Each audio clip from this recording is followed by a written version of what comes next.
Bom dia, muito bom dia, está no ar o Jornal do Boris. O Jornal do Boris é um sobrevoo pelos principais acontecimentos do Brasil e do mundo a partir das primeiras páginas dos jornais. E as primeiras páginas hoje trazem uma série de acontecimentos de ontem que vão agitar o dia político, vão agitar o dia policial e tem uma tragédia novamente de chuvas em São Paulo. Há ainda áreas inundadas, chuvas desta noite. Poderá haver mais chuvas durante o fim de tarde, no fim de tarde. Está aqui o Estadão, ó, fotografia. A escuridão, chuva deixa 70 mil imóveis sem luz na Grande São Paulo. Conforme a concessionária Enel, Terrec, 52 mil moradores ficaram sem energia apenas na capital. Bombeiros registraram 51 casos de quedas de árvores em razão da chuva e do vendaval. Acima, havia vias escuras no bairro de Pinheiros e a Rua Luminárias. Olha o nome da rua. Rua Luminárias, está aqui. Está aqui, ó. Laboratórios e fabricantes de genéricos disputam direitos sobre 62 remédios. Para torná-los genéricos ou não ter uma disputa, alguns já são genéricos, mas os laboratórios de origem estão reagindo. Enfim, é um caso que está na justiça. Eleição em São Paulo. Eleição em São Paulo, saiu uma pesquisa ontem, hoje deve sair o Datafolha. Ontem foi Quest, né? O Boulos deu uma evoluída, ainda tem 9 pontos de diferença, mas o pessoal do Boulos, o PT também, imaginam que com a abstenção prevista para domingo, que já teve uma abstenção grande, acham que ela poderá ser maior, inclusive se chover, é mais propício para a abstenção, nós poderemos ter um crescimento ainda maior do Boulos. Olha, Nunes tem 44% contra 35% de Boulos no segundo turno em São Paulo, diz Quest. Na semana passada, o Instituto apontava prefeito com 45% e deputado com 33%. Então agora é 44% e 35%. Está aí ainda nas proximidades, está ainda na margem de erro. Mas a tendência é uma subida de Boulos e, por enquanto, o estacionamento do prefeito Nunes. Tem uma história correndo aí que o Pablo Marçal desafiou Nunes e Boulos para uma tal entrevista de emprego que ele chamou, que é uma espécie de não sei como chamar, na internet, onde ele iria fazer perguntas cabulosas para os dois, etc, etc. O Nunes não aceitou. E o Boulos, a assessoria dele tinha lançado um ponto de interrogação e ele disse que vai a esse debate e tal. O Boulos está, enfim, tentando reverter esse resultado até agora apontado pelas pesquisas. Inclusive, ele ficou bonzinho, o seu passado está esquecido, né? Ele e o Alckmin esqueceram que um falou do outro, ele esqueceu as invasões, esqueceu o fato de ele ser estatizante, agora já admite a iniciativa privada. Ele vem se movimentando um pouco para a direita. Dentro desse padrão da esquerda, ele vem caminhando um pouco para a direita para viabilizar uma candidatura. Assim foi com o Lula. São histórias diferentes, é evidente, mas a gente lembra que o Lula, num determinado momento, soltou aquela carta aos brasileiros, prometendo que iria cumprir os contratos, etc, etc. Quer ver, olha, Boulos aceita participar de sabatina com Marçal e Nunes descarta convite. Deputado federal afirma que não foge do diálogo, enquanto o prefeito de São Paulo diz que chance de comparecer é zero. Eu gostaria de ver isso. E o Boulos é vivíssimo, né? Na última semana, Boulos cancelou a presença em 3 sabatinas. Ele que critica o Nunes, né? Que também fugiu. Ele cancelou sabatinas da revista Veja, da Jovem Pan News e da CNN. Então ele também foge. Agora, com o Pablo Marçal, esse Pablo Marçal tem um sentido de autopromoção absolutamente incrível, né? É fora, como é que é? Um ponto fora da curva, essa ideia de ele entrevistar. Vamos ver se vai sair isso. É só pela internet. É só pela internet. Dizem que o Instagram vai transmitir. Vamos ver se até o fim do jornal a gente consegue informar quando será isso. Seria até hoje, eu não tenho nenhuma informação até este momento. Alckmin esquece passado e chama deputado de servidor do povo. Olha que bonito. Eleição faz milagre. Eleição em Diadema espelha Brasil dividido e tem criação de novo hospital em debate. Em BH, livro de Fuad, que é o atual prefeito, embate sobre experiência e padrinhos de Engler agitam o segundo turno.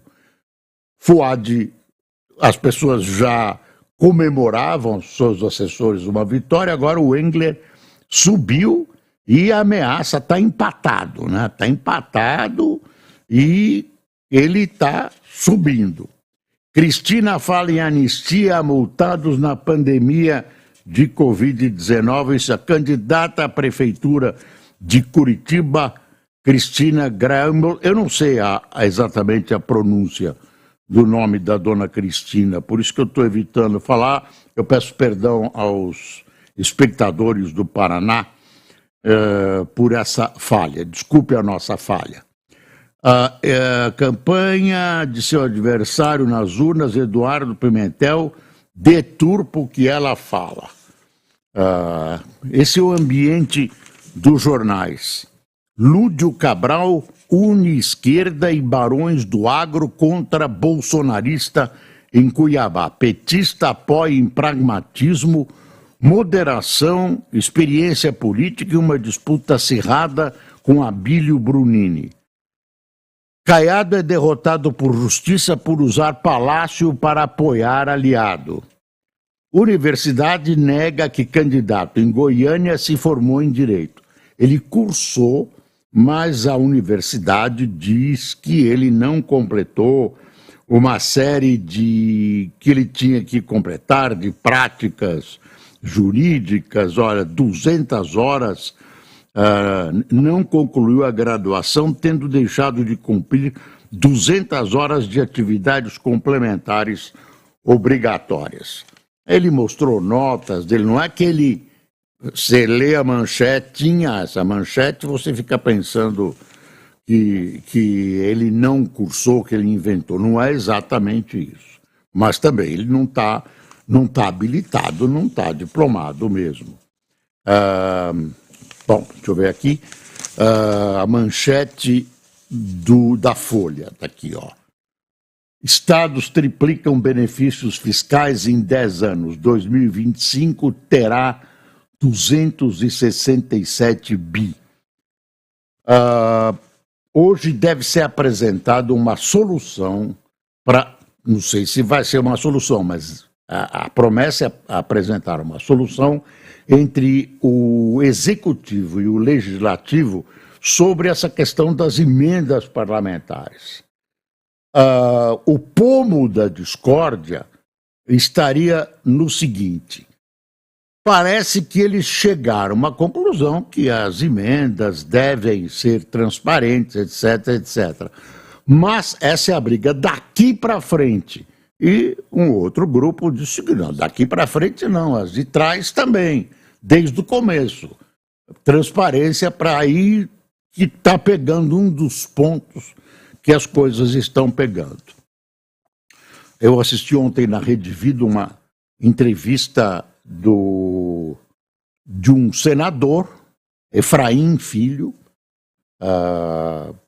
Foi uma entrevista muito interessante e ele fez essa colocação. Efraim Filho, a Rede Vida é a emissora católica, mas tem um programa político, uma vez por semana. Tem vários programas políticos, mas tem esse, Frente a Frente, um nome assim muito interessante. E o senador Efraim Filho colocou, do União Brasil, colocou muitas coisas aí em ordem. Mostrou essa antecedência exagerada da disputa pela presidência da Câmara, tem uma bruta briga, as coisas não estão decididas, enfim, problemas. Quer dizer, o Brasil pegando fogo, né? As matas aí, problemas com inundações e tal.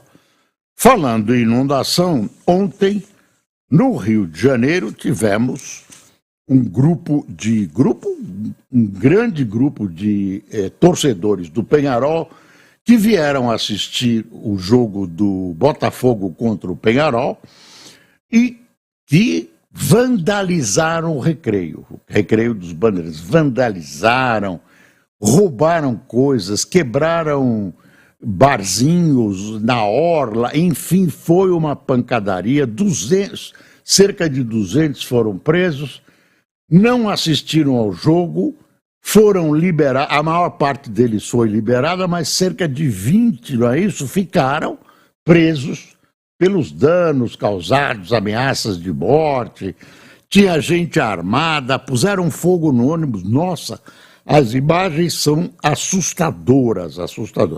E castigo, o Peñarol, num jogo de futebol maravilhoso desenvolvido pelo Botafogo, Botafogo ganhou de 5-0.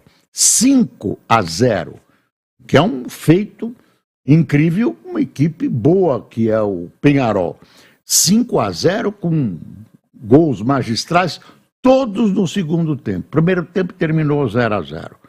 Depois, na saída do estádio Newton Santos do Botafogo, quebrou o pau de novo, mais problemas com a torcida, enfim, nada agradável. A Cafajestada está solta. Falando em Cafajestada, o STJ de Mato Grosso do Sul afastou 5 desembargadores que são acusados da venda, envolvidos na acusação de sentenças, venda de sentenças. Olha, o negócio lá é muito sério.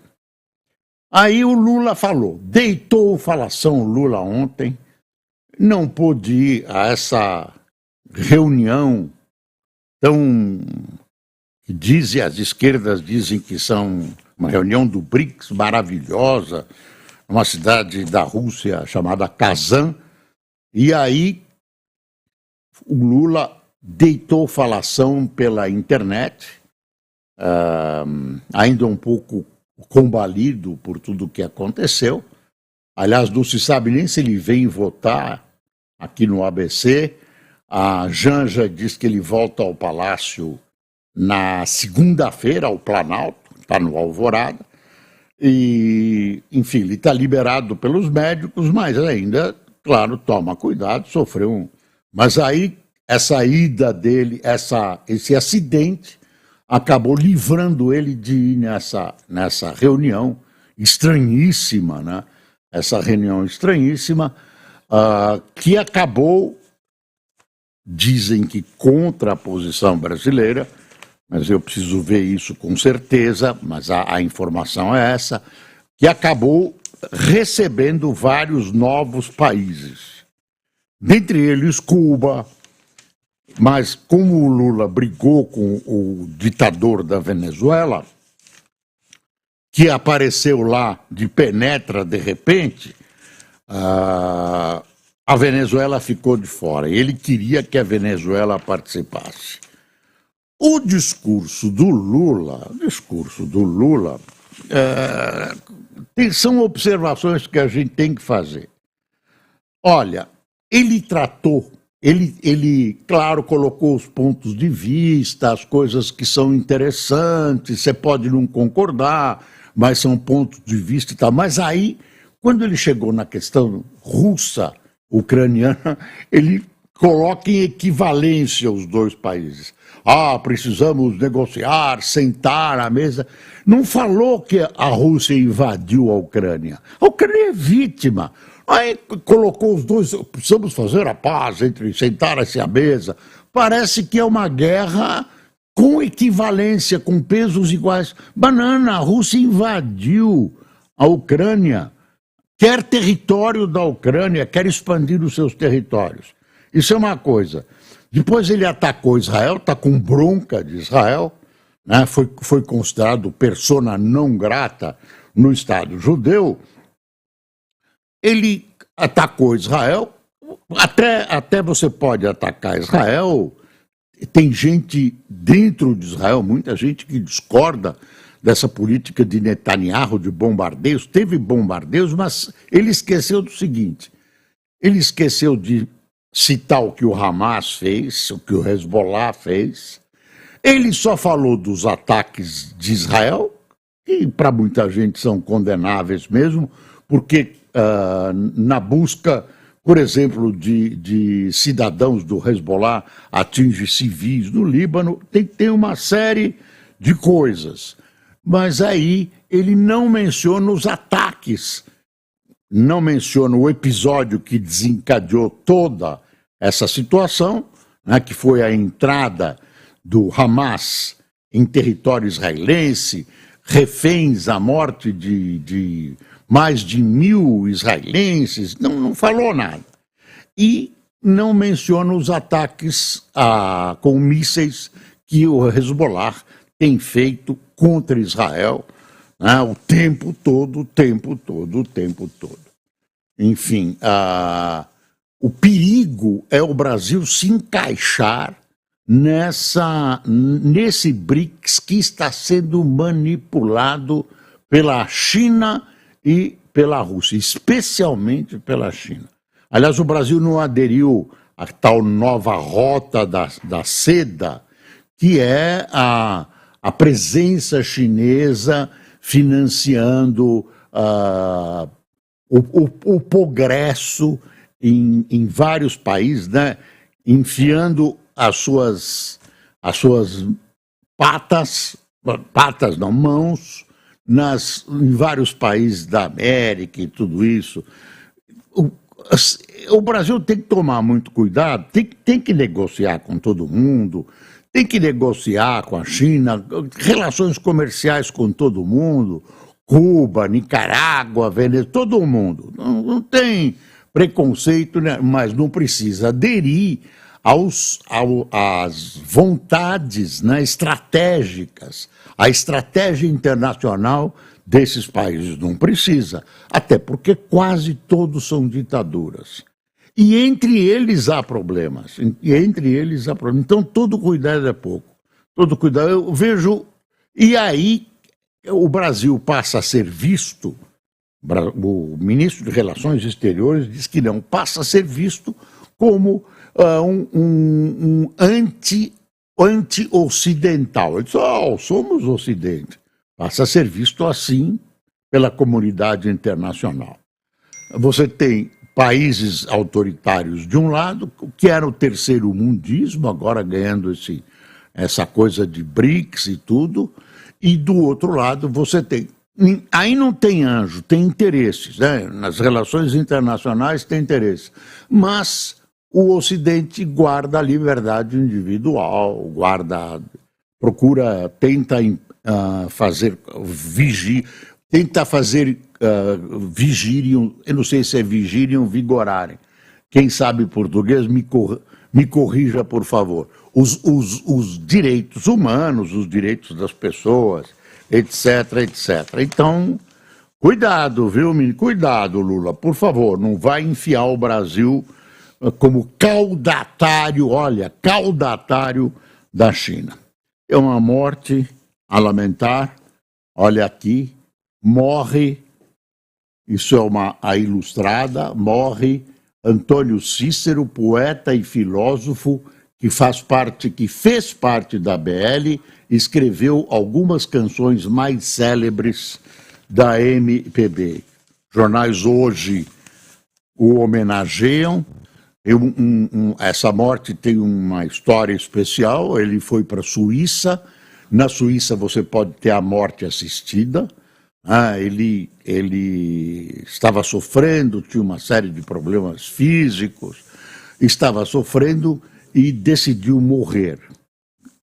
Tem uma discussão se é uma decisão que a pessoa pode exercer ou não, enfim. Não vou entrar nisso. Na Suíça pode.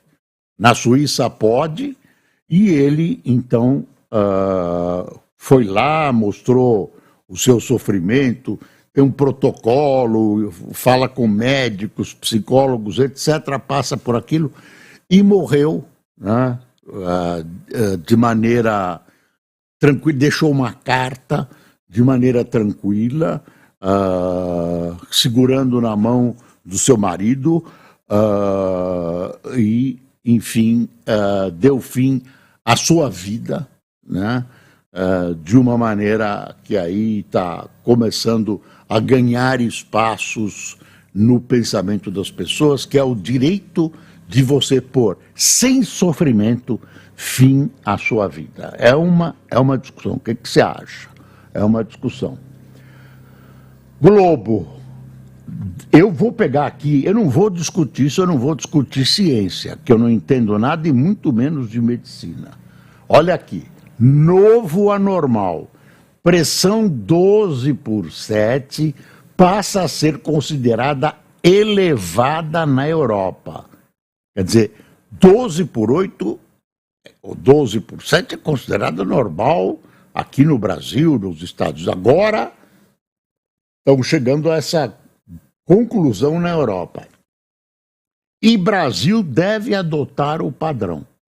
Eu vou parar aí, não vou entrar nessa discussão, que essa questão de saúde é delicada. Daqui a pouco tem gente aí achando que já está nas últimas, porque tem uma pressão nesse nível que até agora era considerado normal.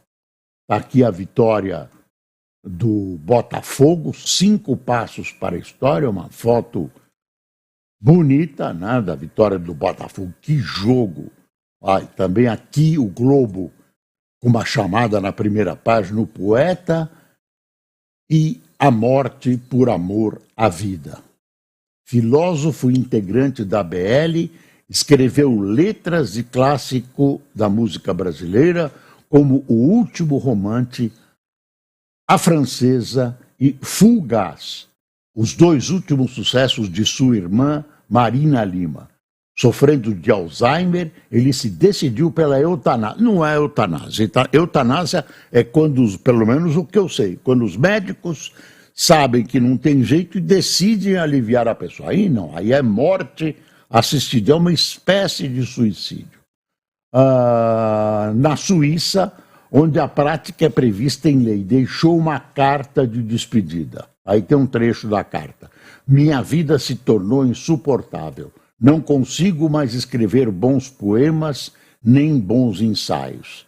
Espero ter vivido com dignidade e espero morrer com dignidade. Aí. Já falei para você da situação em São Paulo de novo, que pode chover de novo, que hoje vai sair um novo Datafolha, vamos ver como é que andam as eleições por todo o Brasil. Olha aqui, ó. Entreouvido na Rússia, Dilma com o Putin. Sou o Rousseff.